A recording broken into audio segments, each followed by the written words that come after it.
right. Manufacturing production and sales figures for May showed that manufacturing recovery in South Africa is still fragile. Output rose 2.2% year-on-year in volume terms from a revised 7.1% in April. We've got Kunrad Besuidenhout in studio. He's from the Manufacturing Circle and knows all about the details behind that. Welcome, Kunrad. Just before you walked in, you heard our conversation with Elise Strydom from the Chamber of Mines on negotiations. What are the implications of what you heard, what Elise is saying for the manufacturing sector? Well, the outlook for employment in manufacturing so far, the last couple of months, have been quite stable over the medium term, but the risk for keeping those employment numbers stable or actually losing our position there is if there's going to be protracted unrest in our upstream sectors. Now, we've heard what Dr. Strydom has just said about the first day and the positions that have been tabled being completely unconnected to reality. We've also seen in the Western Cape that there are rumblings about the strikes in the agriculture sector rearing their heads. Normally we see strikes in those upstream sectors, they then hit transport and steel. And of course all of that will impact on manufacturing. Of course this is also the year before an election, and we know that the unions normally use their might in these negotiations to weigh in and see that their positions are counted for next year. So that's a development that possibly is looming. But if we just look at what's happening now in the manufacturing numbers, as we said, 2.2% up in May on a year-on-year basis, certainly not strong. Were you expecting a stronger number, and why do you think it's so weak? Well, no, we weren't. We were expecting that the recovery would remain fragile. The manufacturing is slowly lifting its head, but you know the downside risks are still tremendous. There are some positives. There are some of the manufacturers that's starting to benefit from government's local procurement program, which is certainly starting to gain some traction. And then there's also some positives from improved action to stave off unfairly incentivized imports coming into the country. Industrial incentives have also left their mark in positive ways, but there is of course still a lot of work left to be done.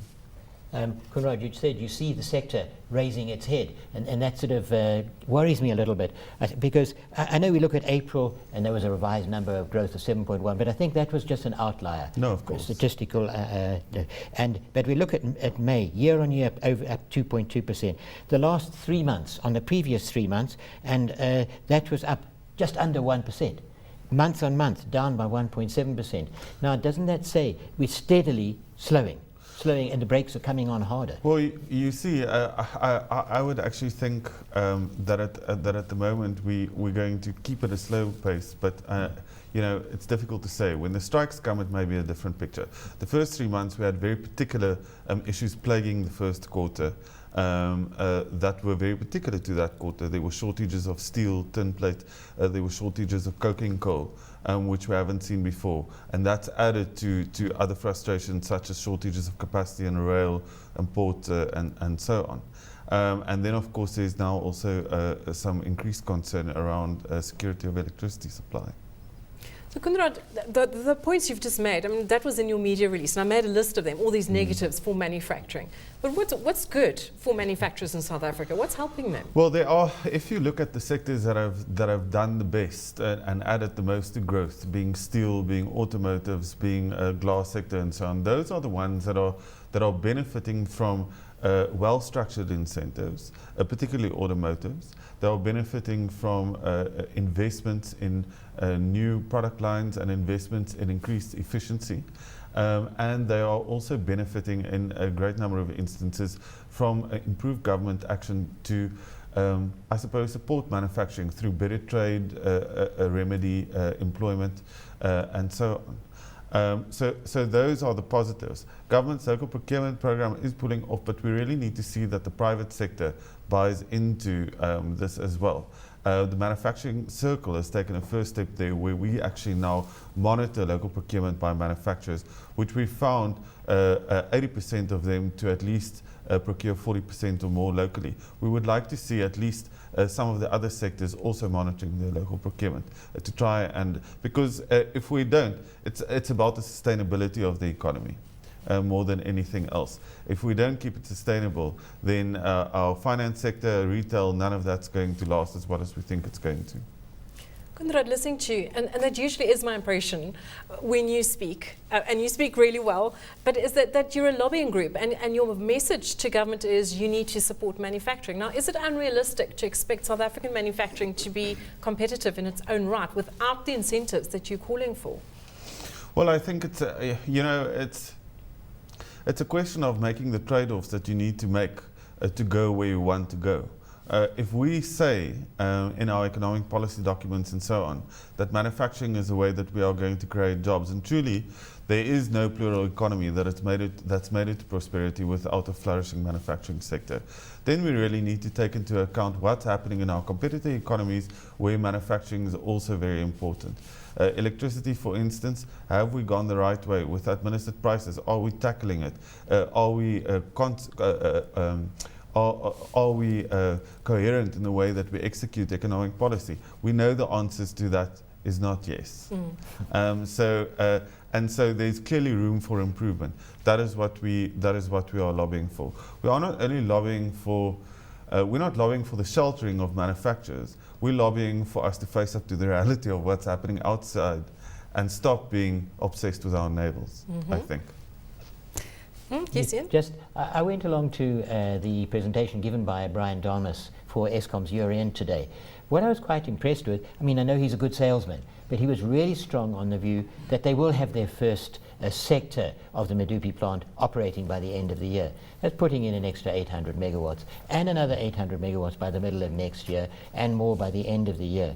It does seem that that is one bottleneck. The concern and the imminent breakdown, which we've just lived with for so long, is being lifted to an extent. Do you think there's a chance that this is going to encourage a little bit of perhaps some foreign investment or at least further domestic investment? Look, the analyst that we use to do our quarterly analyses, Dr. Iraj Abedian, often makes the point that in terms of macro policy, not only macroeconomic policy, but in terms of our 30-year plans for water infrastructure and so on, there's not enough a forward view for manufacturing investors to really feel safe about the investments that they make.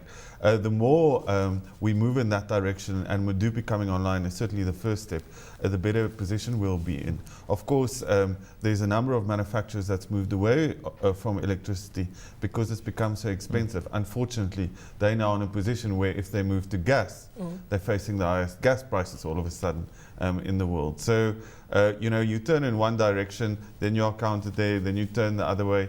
Something's got to give. I hope it's not the manufacturing sector. A point that was made today was that there's a question of making sure that government understands that planning, building and operating power stations, it's a 30-year cycle. It takes 10 years to plan it, raise the finance, another 10 years to build it, and even long to make sure it's operating smoothly, that they see that government finds it difficult to accept this concept of multi-decade planning. And this is perhaps going to be the biggest drawback as to why we're not getting enough government push into making it really happen.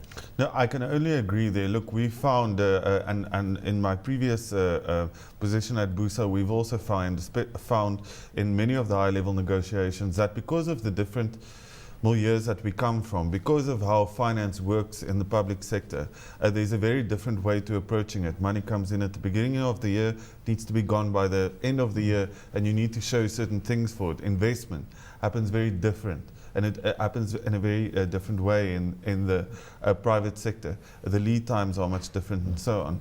And in order to communicate that properly, there needs to be sufficient trust, and trust needs to be engendered through leadership, and that leadership is something that even the Reserve Bank governor is seeming to say not there at the moment. So talking about leadership, Africa seems to be very high on our government's agenda. What are our leaders doing to foster the trade, the cross-border trade and the regional groupings to make sure that our manufacturers can export or do business with our neighbours? We've started to track our exports to various parts of the world, and we're quite surprised to find the degree to which we are now actually exporting to African markets. But there are, of course, still numerous red tape and infrastructure barriers. The financial systems don't speak to one another. The credit risk aversion type strategies that some of our exporters engage in are tortuous. And it really brings home that when we do these trade negotiations, we need to stop focusing on the highbrow stuff like a common currency and so on, which seems to pop up every now and then, or United States of Africa, and really focus on the nuts and bolts. We would even go as far as to say, take one economy at a time, sort out the problems, and then move to the next one. I was very encouraged by President Obama's suggestion. It wasn't a firm offer of $7 billion to underpin infrastructure development. And the idea was that this could be a hydroelectric scheme, you perhaps use the Congo River and supply the whole of sub-Saharan Africa. Well, we know the sort of difficulties there are in just getting electricity power from Mozambique to South Africa, and we're next door. Indeed. But nevertheless, it is an appreciation of what needs to be done. Do you know that South Africa is the biggest fixed investment investor in Africa, before America and China? That's why it's so important for us to be in partnership with the Americans. The Chinese don't seem to do things in partnership, but that could lead to opportunities for South Africa. Well, yes. They're not only supportive in terms of infrastructure, they're also supportive in terms of promoting concepts like single window trading systems to ease trade. But of course, with our history around the customs union and the revenue sharing here, there are a lot of political difficulties to overcome in time. Koenraad, thank you. Good talking to you. Koenraad Besuidenhout is from the Manufacturing Circle. Bruce, I think just a minute or so, we had the National Treasury today releasing its 5th discussion paper on the retirement industry and reforms that it has planned there. I don't know if you looked at it. You can see you looking blank on this. No, Oh, you did look at it. Looking at charges and the costs of investing in retirement. Get my blood boiling. Oh, really? Yeah. Yes. This is it's a disgrace. I mean, you know, we moved heavily into the retirement sector about four and a half years ago, and we were firmly in the belief that the margins that were being charged would be very, very thin. And it's been horrific. I think there's everything from still where the FSP is trying to stamp down on full disclosure of actually what the costs are. We see things like benchmark adjustments which lead to higher costs. Some of the performance fees and the way that their benchmarks are set are, unless you really understand them, you're actually being charged a substantially higher amount than what you think you're being charged. So there's a lot of non-disclosed fees, etc. So I'm not surprised that they've come to the conclusion that there needs to be major reforms around this sector. And just from a simple perspective, 1% on R1 million charged over 10 years at a 12% growth rate is lost value of 375,000 Rand that you're losing. 1% over a retirable lifetime, 40 years at 12% growth rate. What do you think the answer is? 15.7 million Rands worth of lost money. So charges are extremely relevant, and I really do think they need to be addressed aggressively.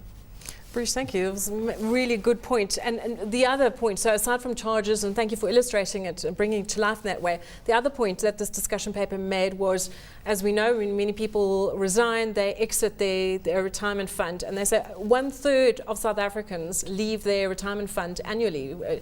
So again, we're not building on our savings. Correct. I think what happens is you get the ability to withdraw your retirement. I think the failure that a lot of people make is they leave a job and they go to a new job, probably in a better position, but they say to themselves, you know what, I'll take a little bit of that pension and I'll buy a car, or I'll do this, I'll do that. And they don't actually realize the devastating effect of, firstly, if obviously that money is placed with an institution that's managing it well and your costs are affordable, the multiplier effect of that will continue. Yeah. But if you take that lump sum out and you're literally starting from scratch again, it actually makes a massive difference to your retirement ability to retire cost effectively. Well,